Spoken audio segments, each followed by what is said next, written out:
하나님께서 우리에게 주신 말씀은 잠언서 29장입니다.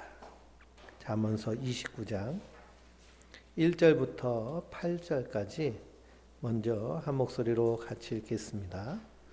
자주 책망을 받으면서도 목이 곧은 사람은 갑자기 패망을 당하고 피하지 못하리라.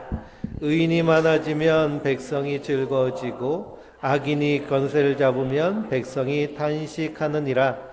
지혜를 사모하는 자는 아비를 즐겁게 하여도 창기와 사귀는 자는 재물을 잃느니라.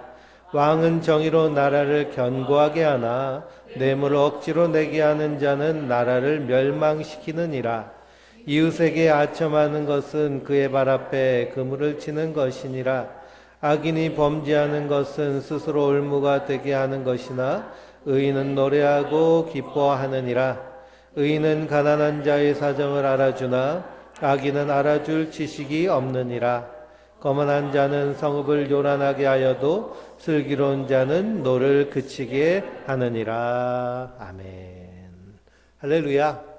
하나님께서 주시는 은혜와 평강이 우리 성도님들 위에 늘 충만하시기를 주님의 이름으로 축원드립니다. 우리 성도님들은 지난 한 주간 사자같이 담대하게 사셨나요? 우리가 하나님의 그 풍성한 사랑, 십자가의 사랑에 붙잡혀 있을 때 어디서든지 담대하게 서는 줄 믿습니다. 그래서 우리는 말씀에 늘 붙잡혀 있어야 되고요. 붙잡혀 있다는 것은 내 안에서 늘 이 하나님의 말씀이 셀프톡이 되고 긍정 확언이 돼서 그래서 그 말씀이 나를 강력하게 주장하는 것입니다. 그래서 사람이요, 나에 대하여 진심으로 하는 말은 어떤 효과가 있을까요? 즉각적이고 절대적인 효과가 있습니다. 아침에 화장하면서도 아유 왜 이렇게 생겼어? 그러면 즉각적으로 어떻게 될까요? 못생겨지는 거예요. 근데 예쁘다, 참 좋다, 오늘도 해피데이다, 날마다 나에게 말하면 어떻게 될까요? 즉각적으로 그렇게 되는 줄 믿습니다. 이 과학적으로 다 증명된 거예요. 그래서 내가 나에게 강력하게 진심으로 말할 때 이 효과가 얼마나 강력한지 몰핀, 가장 강력한 진통제인 몰핀을 6mg 맞는 거랑 동일한 효과가 우리 몸에서 즉각적으로 일어납니다. 그것을 플라시보라고 하는데요. 이건 의학적으로도 과학적으로도 다 증명된 거예요. 그래서 예수님 우리에게 뭘 자꾸만 요구하세요? 믿음을 요구하세요. 내가 능히 이 일을 행할 것을 너희가 믿느냐? 우린 그 믿음을 가지고 우리 안에서 기도하며 담대하게 나아가는 자들인 줄 믿습니다. 그러니 성도는 두려울 것이 하나도 없어요. 그러나 자꾸만 외부에 중심을 두면 그 삶이 흔들릴 수밖에 없습니다. 사람을 보고 세상을 보고 환경을 보고 현실을 보고 내 주머니에 있는 주머니에 담겨져 있는 그 재물을 보고 살면 이 외부의 중심을 두기 때문에 흔들릴 수밖에 없어요. 그러면 우리는 항상 중심이 우리 안에, 말씀 안에, 내 안에 계신 그리스도와 함께 해야 될 줄 믿습니다. 그럴 때 우리는 평안한 상태를 누리게 되고요. 이 평안한 상태가 바로 어떤 상태라고요? 행복한 상태입니다. 그러니 우린 자꾸만 성공, 그리고 뭘 갖고, 뭘 추구하고 이런 것으로 자꾸만 행복할 것이다 라고 세상이 말하는 그 행복론에 자꾸 속는데요. 정말 행복은 뭐냐면 내가 평안할 때가 행복입니다. 평안할 때 어떤 일이 일어나느냐? 공격성이나 염려, 걱정, 두려움이 없어지고 내 안에서 용서, 그리고 관용, 수용, 존중, 사랑, 감사가 풍성하게 나옵니다. 그것이 어떤 상태라고요? 행복한 상태예요. 내가 평안한 상태면 그것이 행복한 것인데 그것을 행복으로 느끼지 못할 때 행복을 어디서도 찾을 수 없습니다. 그러니 우리가 하나님의 말씀에 붙잡혀 있을 때 그때 넉넉히 이기게 되는 줄 믿습니다. 코로나 때도 대한민국 의료가 아주 흔들리지도 않았는데요. 지금 의사 2,000명 증원한다는 그것 때문에 의사들이 다 사표 내고 다 도망가가지고 의료가 붕괴 직전에 있습니다. 그런데 이럴 때일수록 우리는 어떻게 하면 안 될까요? 아프면 안 돼요. 아프면. 병원 가도 의사 만나기가 힘들고 응급실 가도 뺑뺑이 돌다가 그냥 끝나기가 쉽습니다. 그래서 이럴 때일수록 더 하나님의 말씀을 굳게 붙잡고 하나님 우리에게 원하시는 뜻은 무엇일까요? 항상 기뻐하고 쉬지 말고 기도하고 범사에 감사하라.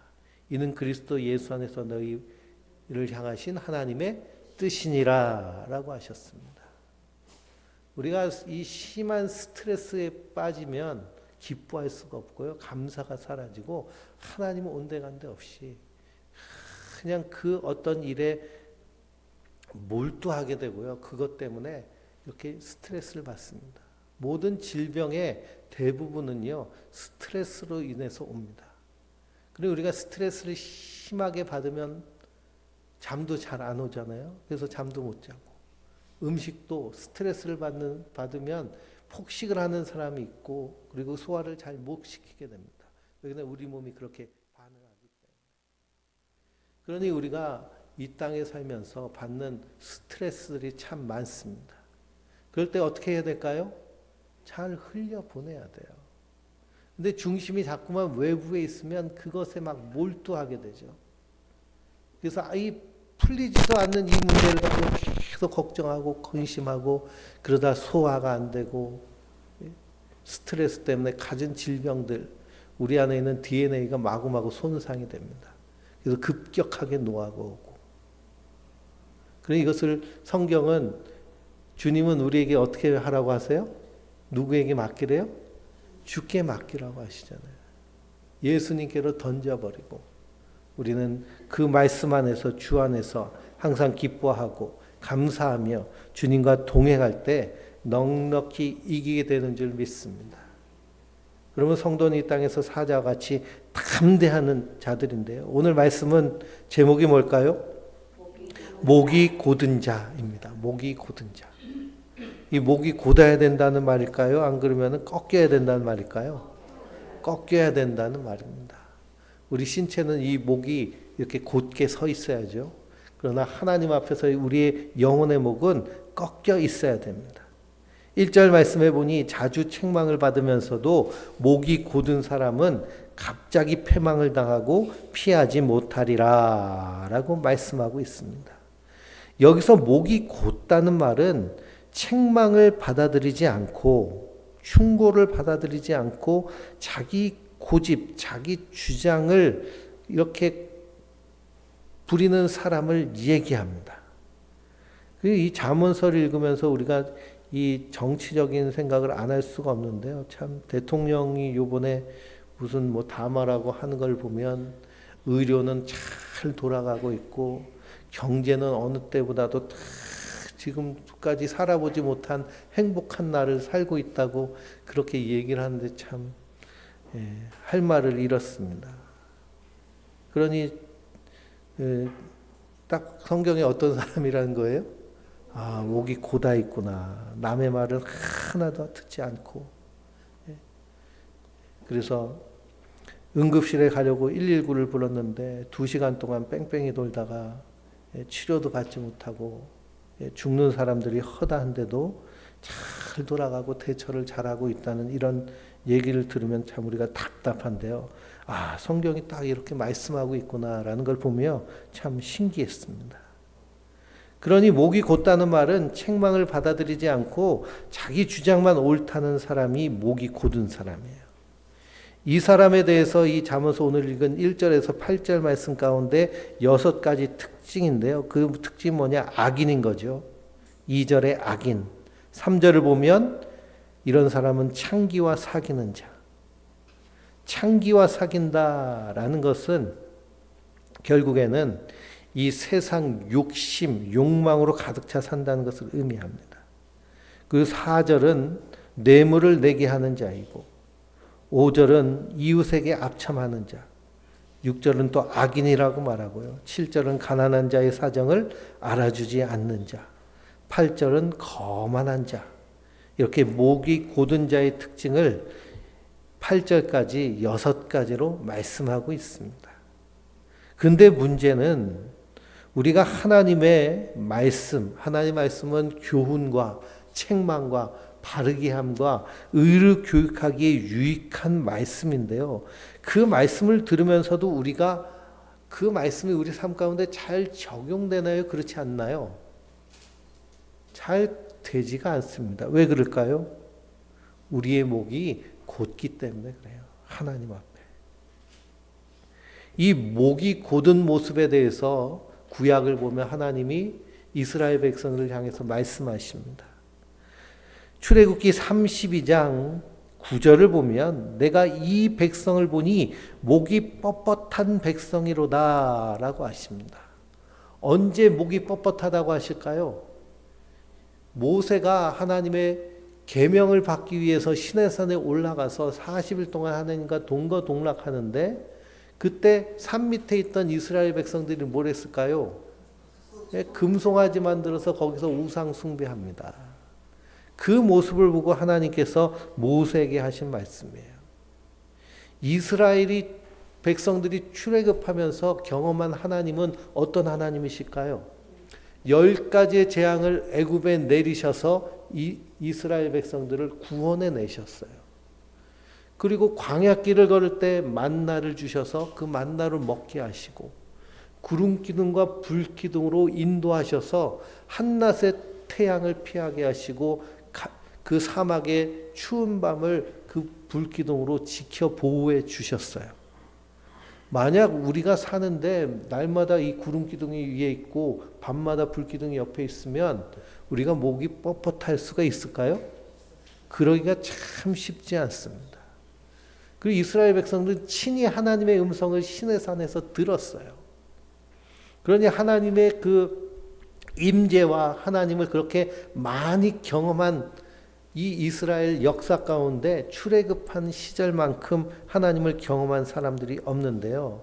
그들이 모세가 율법을 받으러 시내산에 올라가서 40일 동안 오지 않으니까 한 짓이 무엇이냐? 바로 금송아지를 만들어서 그것이 하나님이라고 하면서 우상 숭배를 하는 것입니다. 이 백성을 보니 목이 뻣뻣한 백성이로다 라고 하나님께서 모세에게 말씀하십니다. 그리고 하나님이 어떻게 하시겠다 그래요? 다 진멸해 버리겠다고 하세요. 다 진멸해 버리겠다.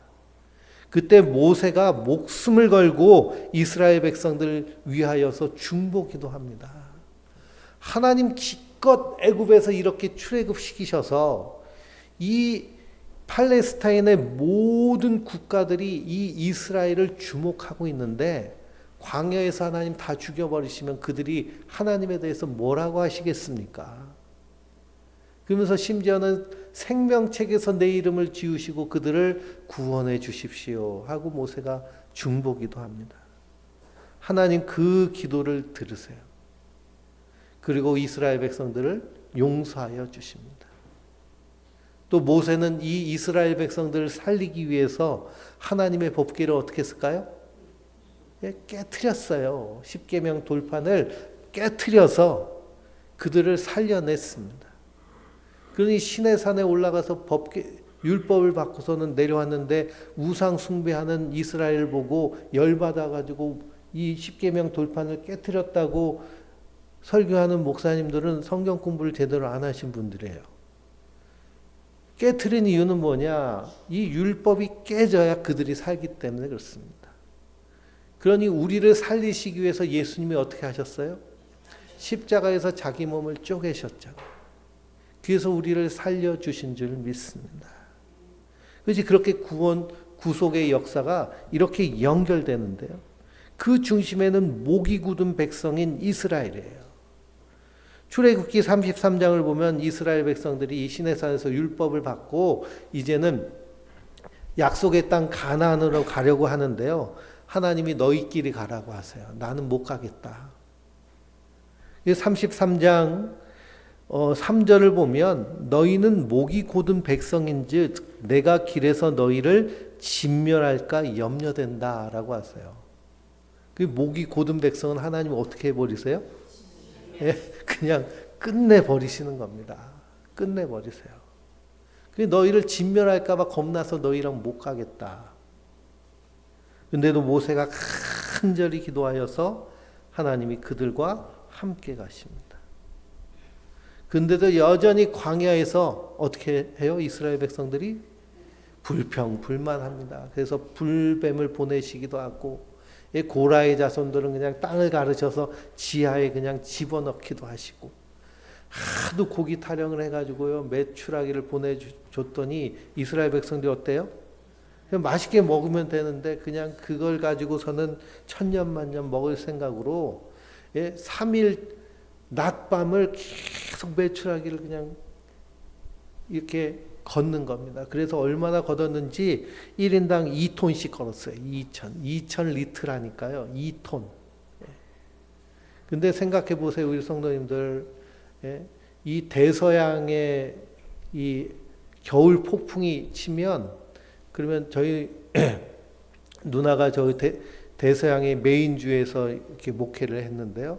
대서양에 폭풍이 치면 그 동네 사람들 바닷가로 이렇게 이 바구니 들고 나간대요. 왜 나가느냐 하면 이 랍스타들이 이 물이 뒤집혀 가지고요. 이 심해에 있던 랍스타들이 올라와 가지고 모래밭에서 펄떡펄떡 뛰고 있답니다. 그러면 어떻게 해요? 잡잖아요, 잡아요. 이게 그냥 끝없이 널려 있으면 우리가 어떻게 할까요? 랍스타 한 마리가 얼마예요? 그러니까 우리도 별반 다르지 않다라는 겁니다. 그러니 하나님이 기겁을 하시죠. 이 백성이 만족할 줄 모르는 목이 뻣뻣하게 선 백성이구나. 그래서 모세가 죽기 전에 이스라엘 백성들에게 언약을 갱신하는, 모압 광야에서 언약을 갱신하는데요.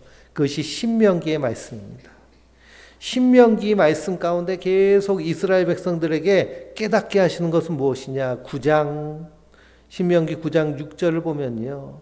너희가 알 것은 너희 하나님 여호와께서 너희에게 이 아름다운 땅을 기업으로 주신 것은 너희 공로로 말미암이 아니라 너희는 목이 곧은 백성이니라 라고 이렇게 말합니다. 너희가 착하고 너희가 공의롭고 너희가 하나님 잘 섬겨서 너희가 가나안 땅 간다고 착각하지 마. 너희는 목이 곧은 백성이야. 그럼 하나님은 왜 그들을 가나안 땅으로, 약속의 땅으로 집어넣어 주셨을까요? 그들의 조상들과 한 언약 때문에, 모세의 중보의 기도 때문에 그들이 가나안 땅에 들어간 것입니다. 신명기 31장 26절에도 이 율법 책을 가져다가 책을 만들었죠. 그리고 너희 하나님 여호와의 언약궤 곁에 두어 너희에게 증거하게 되리라. 내가 너희의 반역함과 목이 곧은 것을 아나니 라고 듣습니다. 계속 너희는 어떤 존재라는 거예요? 목이 곧은 백성이라는 거예요. 그러니 하나님 앞에서 목 치켜들지 말고 어떻게 하라는 걸까요? 바짝 숙이라는 겁니다. 바짝 숙이라. 그런데 이스라엘 백성들이 언제 바짝 숙일까요? 책망받고 얻어 터질 때 바짝 숙이고 나머지는 계속 꼿꼿하게 서 있습니다. 그래서 이사야 선지자는 이사야서 1장 1절에서 4절까지 쭉 읽어보면 하늘이여 들으라 땅이여 귀를 기울이라 여호와께서 말씀하시기를 내가 자식을 양육하였거늘 그들이 나를 거역하였도다. 소는 그 임자를 알고 나귀는 그 주인의 구유를 알건만은 이스라엘은 알지 못하고 내 백성은 깨닫지 못하는도다. 슬프다 범죄한 나라요 허물진 백성이요 행악의 종자요 행위가 부패한 자식이로다. 그들이 여호와를 버려 이스라엘 거룩한 이를 만홀히 여겨 멀리하여 물러갔도다 라고 이사야서의 첫 시장을 시작합니다. 그 이스라엘은 어떤 존재라는 거예요? 목이 뻣뻣하여 곧은 존재라는 겁니다. 신명기에서 모세가 하늘과 땅을 증거로 삼았고 이사야 선지자는 이 모세의 증거를 다시 소환해서 하늘과 땅이여 봐라. 이 하나님의 택한 백성이라는 자들이 얼마나 목이 곧은가.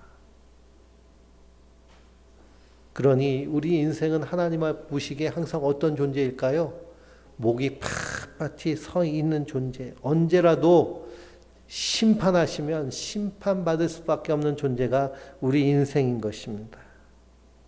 그러나 하나님의 아들로 이 땅에 오신 그리스도는 어떤 모습일까요? 마태복음 26장에 겟세마네 동산에서 예수님께서 기도하실 때 아버지여 할 수만 있거든 이 잔을 내게서 지나가게 하옵소서. 그러나 나의 원대로 마옵시고 아버지의 뜻대로 되기를 원하나이다 하며 아버지의 뜻을 구하신 분이 그리스도십니다.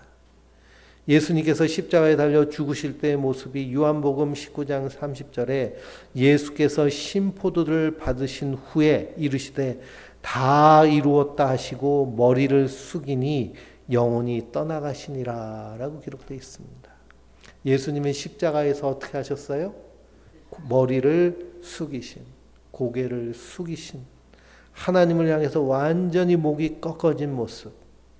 그때 영혼이 떠나가시는데요. 그 영혼이 떠나가시다는 것을 헬라어 성경으로 직역하면 그 영혼을 넘겨주셨다라고 직역할 수 있습니다. 누구에게 주셨을까요?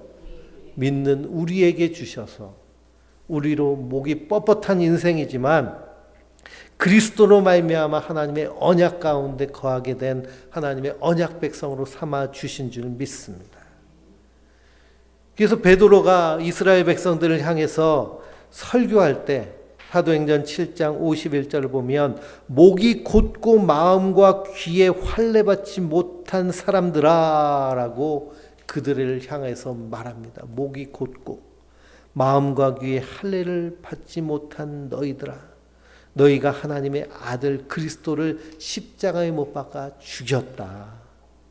너희는 의인을 잡아준 살인자이니 회개하라라고 회개를 선포합니다. 그러니 우리 인생은 하나님 보시기에 항상 목이 곧은 자예요.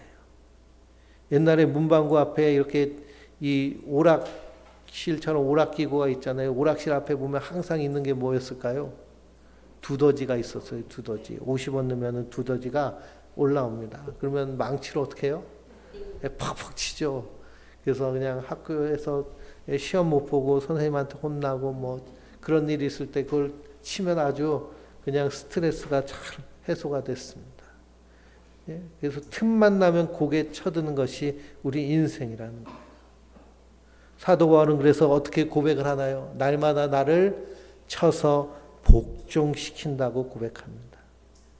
어저께 목이 우리가 꺾여 있었어도 오늘 다시 목 지켜드는 것이 우리 인생이고 육체의 연약함이에요.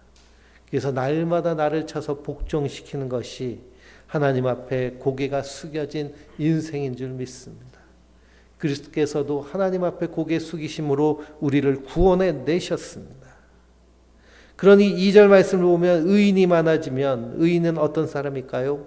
목이 꺾인 사람, 겸손한 사람. 그 사람이 많아지면 백성이 즐거워합니다. 근데 목이 곧은 사람이 권세를 잡으면 백성이 어떻게 해요? 탄식합니다. 탄식해요. 그러니 요즘은 뭐 돈이 많고 적고도 할 것 없이 병원에 가서 치료를 받지 못하니까요. 가난하나 부자나 응급실 뺑뺑이 도는 것은 참 평등이 이루어졌습니다. 그리고 백성이 탄식을 하는 것이죠. 3절을 보면 지혜를 참호하는 자는 아비를 즐겁게 합니다. 지혜를 사모하는 것은 내 목이 꺾였기 때문에 내 안에 지혜가 없으므로 하늘의 지혜를 사모하게 되죠. 그러면 그 하나님께서 그를 기뻐하고 즐거워하시는 줄 믿습니다. 4절에 왕은 정의로 나라를 견고하게 하나 뇌물을 억지로 내게 하는 자는 나라를 멸망시킨다라고 했습니다. 목이 꺾인 사람이 지도자가 돼야 정의롭게 나라를 세워갑니다.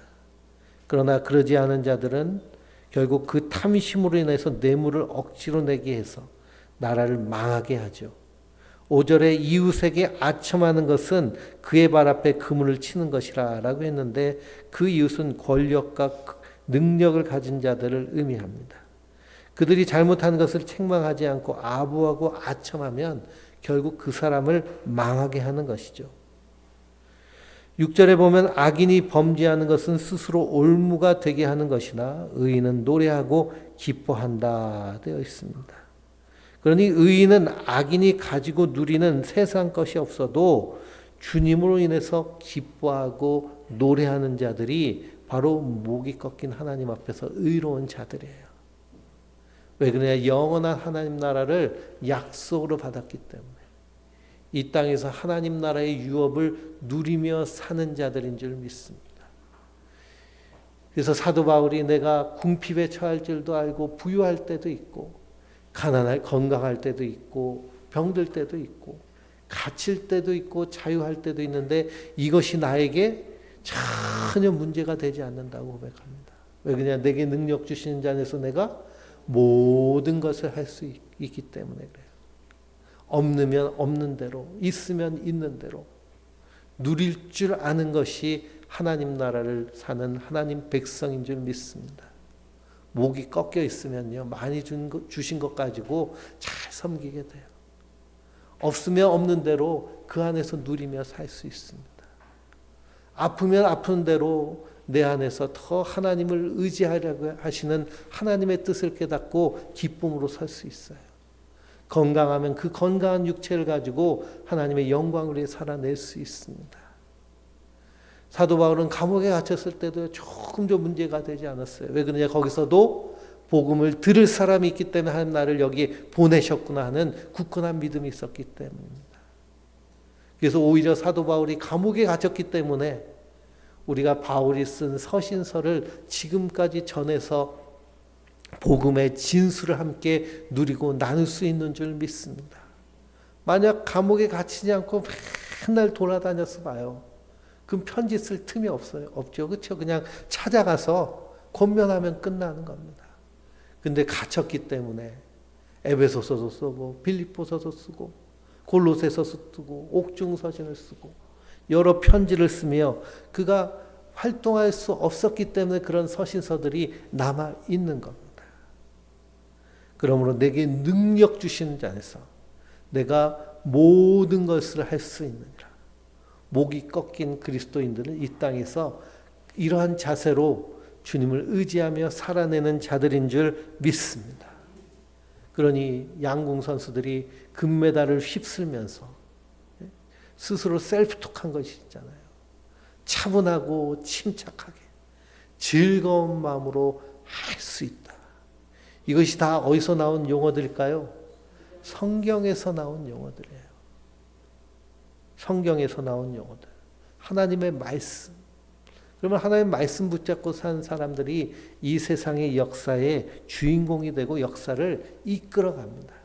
그 뒤에 누가 일하시고 계세요? 하나님이 일하시고 계시는 줄 믿습니다. 7절에 의인은 가난한 자의 사정을 알아주나 악인은 알아줄 지식이 없다라고 했습니다. 베드로전서를 보면 남편들아 아내 사랑하기를 지식을 가지고 사랑하라라는 말씀이 있습니다. 누군가를 사랑하라고 할 때는요, 내 방법으로 사랑하는 것이 사랑이 아닐 수 있습니다. 어떻게 해야 될까요? 그 사람에 대해서 구체적이고 지식 있는 사랑을 할 줄 알아야겠죠. 그런데 목이 곧은 자는 그 알아줄 지식이 없습니다. 한 번도 가난해 본 적이 없는 사람이 가난한 자의 사랑을 알 수 없죠. 한 번도 아파 본 적이 없는 사람이 아픈 사람 사정을 어떻게 알겠습니까? 한 번도 실패해 보지 않은 사람이 그 실패의 아픔을 느낄 수가 없죠. 그런데 우리 그리스도께서는 그 어떤 분보다도 부유하신 분이지만 스스로 자기를 가난케 하심으로 지극히 낮은 자의 모습으로 오심으로 많은 자들을 부유케 주신 줄 믿습니다. 그러니 자기의 목이 꺾인 사람은 현재 고난 중에 있는 자들을 알아주고 그들과 공감하며 함께 아프고 함께 슬퍼하는 자들인 줄 믿습니다. 9절에서 18절을 보면 세 부분으로 나눠서 볼 수 있습니다. 9절에서 12절까지 한번 읽어볼까요? 지혜로운 자와 미련한 자가 다투면 지혜로운 자가 노하든 웃든지 그 다툼은 그침이 없느니라. 피 흘리기를 좋아하는 자는 온전한 자를 미워하고 정직한 자는 생명을 찾느니라. 어리석은 자는 자기의 노를 다 드러내어도 지혜로운 자는 그것을 억제하느니라. 관원이 거짓말을 들으면 그의 하인들은 다 악하게 되느니라 하셨습니다. 미련한 자와 다투라는 거예요? 다투지 말라는 거예요? 다투지 말라는 겁니다. 미련한 자와 다퉈야 끝이 없기 때문에. 그러니 미련한 자, 죄의 현장은 피하는 것이 가장 지혜로운 줄 믿습니다. 피 흘리기 좋아하는 사람이 있습니다. 그런 사람들은 어떤 사람들을 싫어해요? 온전한 자와 정직한 자를 싫어하고 죽이려 합니다. 그러니 구약성경 북이스라엘의 아합과 이세벨 같은 자들은 하나님의 선지자를 죽입니다. 그런데 그 밑에 있는 오바다는 아합과 이세벨의 밑에서 일함에도 불구하고 선지자들을 100명이나 숨겨둡니다. 이런 선과 악의 싸움은 주님 오실 날까지 끝이 없습니다. 우리 안에서도 이런 싸움이 있고요. 세상 가운데도 이런 싸움이 있습니다. 그럴 때 우리 그리스도인들은 겸손하게 목이 꺾여서 하나님의 말씀을 붙잡아야 될 줄 믿습니다. 13절을 보면 가난한 자와 포악한 자가 섞여 살거니와 여호와께서는 그 모두의 눈에 빛을 주시느니라 라고 말씀하십니다. 여기서 빛이 의미하는 두 가지 의미가 있습니다. 그건 뭐냐? 첫째는 하나님께서 악인과 선인에게 동일하게 햇빛을 비춰주신다는 거예요. 그래서 마태복음 5장 45절의 말씀인데요. 예수님께서 내 이웃을 사랑하고 내 원수를 미워하라 하는 것을 너희가 들었으나 나는 너희에게 이르노니 너희 원수를 사랑하며 너희를 박해하는 자를 위하여 기도하라 라고 하십니다. 이같이 한즉 하늘에 계신 너희 아버지의 아들이 되리니 이는 하나님이 그 해를 악인과 선인에게 비추시며 비를 의로운 자와 불의한 자에게 내려주심이라 라고 말씀하십니다. 그러니 이것은 일반 은총을 얘기합니다. 하나님 주시는 일반적인 은총, 창조의 선물들, 태양빛, 그리고 하늘에서 내리는 비, 공기, 이런 우리가 생존을 할 수 있는 모든 이 생존의 창조의 선물들은 하나님은 악인이나 선인이나 동일하게 주십니다. 그래서 여기서 이 빛은 첫 번째는 일반 은총으로 해석할 수 있고요. 두 번째는 선행적 은총으로 해석할 수 있습니다. 그래서 다른 하나의 이 빛은 생명의 빛으로 보면 생명의 빛을 비추어 주어도 깨닫지 못하는 자가 포악한 자인 것이죠. 요한복음 1장을 보면 말씀이 육신되어 이 땅에 오신 분이 예수님이십니다. 예수님이 이 땅에 무엇으로 오셨다고 그래요? 빛으로 오셨다고 그래요. 빛이 세상에 쫙 비치는데 어둠 가운데 빛이 비치되 어둠이 깨닫지 못하더라라고 하십니다. 그러니 십자가의 사랑은 모든 만민에게 동일하게 비추고 계십니다. 그러니 어디 가나 십자가를 볼 수 있잖아요. 어디 가나 복음을 들을 수 있습니다. 그러나 깨닫는 자는 하나님의 은혜 가운데 있는 의로운 자이고 깨닫지 못한 자는 어떤 자일까요? 바로 포악한 자. 하나님의 은혜를 주지 않는 자들. 그래서 이것을 선행적 은총이라고 그럽니다.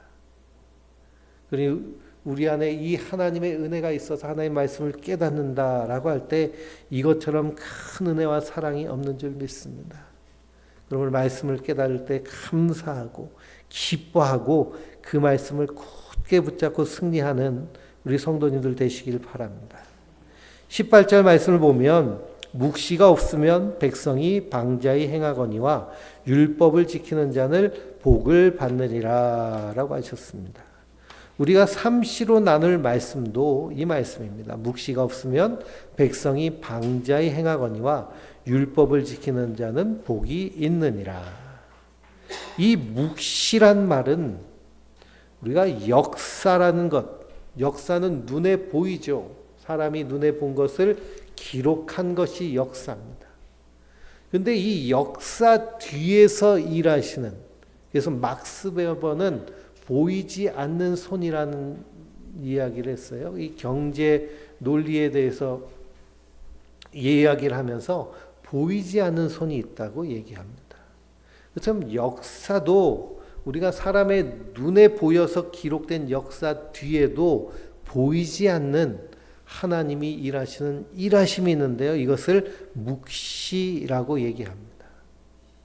그러니 이 역사와 시간 뒤에서 일하시는 하나님의 일하심을 보는 자들이 누굴까요? 우리 그리스도인들이에요. 그래서 그것을 믿고 이 눈에 보이는 가시적인 역사만 따라 사는 것이 아니라 그 뒤에서 일하시는 하나님의 일하심을 바라며 소망하며 기도하며 믿음으로 사는 자들이 바로 우리 그리스도인들인 줄 믿습니다. 근데 하나님은 역사 뒤에서 일하시면서 하나님이 하려고 하시는 일, 그 일을 누구에게 보여주실까요? 하나님의 택한 자녀들에게 보여주세요. 그러니 소돔과 고모라를 멸망시키려 하실 때 하나님께서 누구에게 찾아가셨을까요? 아브라함에게 찾아가셔서 내가 하려는 일을 내벗 아브라함에게 숨기겠느냐. 내가 소돔과 고모라를 멸망시키려 한다. 거기에 죄가 관영하여 있다. 그 말씀을 듣고 아브라함이 한 것이 뭘까요? 위하여서 중보기도 합니다. 하나님 거기에 의인 50명이 있으면 나중에는 의인 10명이 있으면 하나님 심판하시겠습니까? 소돔과 고모라 성은 의인 10명이 없어서 멸망한 거예요. 그러나 하나님 누굴 기억하셔서? 아브라함을 기억하셔서 그 성에 살고 있는 롯의 가족을 구원해 내십니다. 그러니 하나님의 묵시를 보는 자들은 반드시 어느 자리에 나가게 될까요? 기도의 자리에 나와서 하나님의 일에 함께 동역하며 기도하게 되는 줄 믿습니다. 하나님 또 요나를 보내시잖아요. 니느웨의 죄가 간영할 때 하나님께서 심판하시기 전에 요나를 부르셔서 너는 니느웨에 가서 하나님의 심판을 증거해라 라고 하십니다. 근데 요나는 너무 애국심이 투철했나 봐요. 니느웨는 이 아수르의 적국이기 때문에 그들이 만약 내가 가가지고 회개하면 이거 하나님 우리나라에 더 해가 아닌가 그래가지고 도망쳤습니다. 요빠 항구에 가가지고 다시 스페인으로 지중해 건너편으로 도망가려고 했어요. 그랬더니 하나님 어떻게 하셨을까요? 풍랑을 보내셔가지고요 붙잡아서 물고기 뱃속에 집어넣어가지고 니느웨 앞바다에다 던져 놓으십니다. 그래서 이 요나가 가가지고요 정말 성의 없이 너희 심판받을 거야 전했어요. 근데 어떤 일이 일어났을까요? 그들이 왕으로부터 어린아이까지 심지어 짐승들까지 금식시키며 베옷을 입고 회개했습니다. 그래서 하나님의 심판이 그 다음 세대로 미뤄지게 돼요. 하나님은 하나님의 일하심을 반드시 하나님의 백성들에게 알려주십니다. 그래서 우리는 하나님의 역사를 알파와 오메가까지 다 어떻게 한 자들일까요? 다 받은 자들이에요. 다 받았어요. 따로 받으려고 하시면 안 돼요. 따로 받으려고 뭐 음성 듣는 거 없나 막 그러다가 뭐가 되는 경우가 많나요? 이단 사이비가 되는 경우가 허다합니다. 말씀 우리에게 다 주어지셨어요. 혹시 내가 꿈꾸다가 혹시 뭐 기도하다 음성 들렸다 그러면 항상 어떻게 해야 될까요? 이 성경 말씀을 통해서 분별해야 됩니다. 그래서 영들을 다 믿지 말고 그 영이 그리스도께 속하였나 분별하라고 요한사도는 우리에게 말씀하시잖아요. 그래서 창세부터 하나님 말씀 다시 세상을 재창조하시는 요한계시록의 역사까지 우리는 다 말씀을 받은 자들입니다. 그러니 묵시가 없으면 백성들이 방자히 행합니다. 자기 멋대로 산다는 거죠. 그러나 하나님의 묵시를 받은 우리 그리스도인들은 이 땅에서 어떻게 사나요? 하나님의 말씀대로 풍성하고 충만하게 항상 기뻐하고 쉬지 않고 기도하고 범사에 감사하며 이 땅에서 하나님이 이루실 놀라운 일들에 함께 동역하며 주의 일을 감당하는 자들인 줄 믿습니다. 여기서 묵시라는 단어를요, 킹 제임스 버전에서는 비전이라는 단어를 사용했습니다. 그래서 우리가 비전 좋아하잖아요, 비전. 비전을 꿈꾸고 소망하고. 저 삿포로에 있는 삿포로 대학의 클라크라는 교수가 삿포로 대학을 세우면서 박사가 거기다 boys be ambitious 그랬어요. 소년이요, 야망을 가져라. 근데 이 비전은요, 나의 야망, 나의 소망이 아니에요. 누구의 소망? 하나님의 소망, 하나님의 뜻인 줄 믿습니다. 그 하나님의 뜻이 이루어진 것이 형통한 거예요. 그래서 19절부터 23절까지는 이 자녀들이나 종을 양육할 때 어떻게 하라고 하세요? 때리고 혼내고 책망하라는 말씀이 나옵니다. 때리고 혼내고 책망하라. 왜 그렇게 하라고 하실까요? 그렇게 해야 목이 꺾이기 때문에 그렇습니다. 그러니 하나님은 우리를 말씀을 통해서도 이 땅에서 고난을 통해서도 계속 우리의 목을 어떻게 놓으실까요? 꺾어 놓으세요. 내가 꺾이지 않으면 하나님이 꺾어 놓습니다. 내 목이 꺾이는 게 하나님 보시기에 뭐예요? 형통한 거예요. 하나님 왜 그렇게 목을 꺾기까지 우리를 끝까지 놓지 않으시느냐. 호세아서 11장 8절을 보면 에브라임이여 내가 어찌 너를 놓겠느냐. 이스라엘이여 내가 어찌 너를 버리겠느냐라고 하십니다. 그러면서 내 마음이 내 속에 돌이키어 나의 궁율이 온전히 불붙는 듯 하도다라고 하십니다. 하나님이여 하나님의 백성을 향한 궁율, 불쌍히 여기시는 사랑이 어때요? 불붙한다는 거예요. 불붙하는 거. 그래가지고 어떻게 해서까지 꺾어 놓으시기까지 그들을 붙잡고 놓지 않으신다는 겁니다. 근데 로마서 8장을 보면 사도 바울이 그 로마서 8장 뒷부분에 뭐라고 고백을 하나요? 그 누가 하나님의 사랑에서 우리를 끊으리려 합니다. 끊을 자가 아무도 없다는 거예요. 하나님의 그 사랑이 불붙듯 우리를 사랑하시기 때문에. 그래서 예수님 우리에게 뭐라고 하시나요? 너희가 나를 먼저 사랑하는 것이 아니라 내가 너희를 사랑하여 불렀다고 하십니다. 그것을 에베소서 2장에서는 사도 바울이 태초에 하나님께서 우리를 예정하시고 그리스도께서 우리를 보혈의 피로 구속하시고 성령께서 우리를 탁 인치셔서 하나님 자녀 삼으셨으니 찬송하리로다. 하나님의 손에 꼭 붙잡힌 인생이에요. 그러니 이 두더지 그 오락실에 있는 게임기처럼 목이 올라오려고 하면 하나님은 어떻게 하실까요? 탁 치세요. 그러니 지혜로운 자는 어떻게 할까요? 말씀을 통해서 날마다 나를 꺾고 복종시키는 자들인 줄 믿습니다. 그러니 오늘 6절의 말씀을 보면 주권자에게 은혜를 구하는 자가 많으나 사람의 일의 작정은 여호와께로 말미암는다라고 말씀하십니다. 여기서 주권자란 세상에 권세 있는 자를 말합니다. 그래서 세번역 성경을 보면 많은 사람이 통치자의 환심을 사려고 하지만 사람의 일을 판결하시는 분은 주님이시다라고 번역되어 있습니다. 그러니 하나님이 어떻게 하신다는 거예요? 심판하신다는 겁니다. 그러니 요한계시록의 백보자 심판의 때에 사망 가운데 거하는 자들도 다 불러내셔서 하나님 어떻게 하세요? 자기가 행한 대로 심판하십니다. 그러나 그 심판 가운데 담대하고 기뻐하고 감사하며 저 하나님 나라를 향하여서 담대하게 걸어가는 자는 어떤 자들일까요? 일찍이 목이 꺾이신 그리스도와 함께 구속받은 우리 성도들, 그들이 그 마지막 때 기뻐하며 감사하며 담대한 자로 서게 되는 줄 믿습니다. 그래서 우리를 그렇게 세우시기까지 우리를 말씀으로 날마다 치시는 거예요.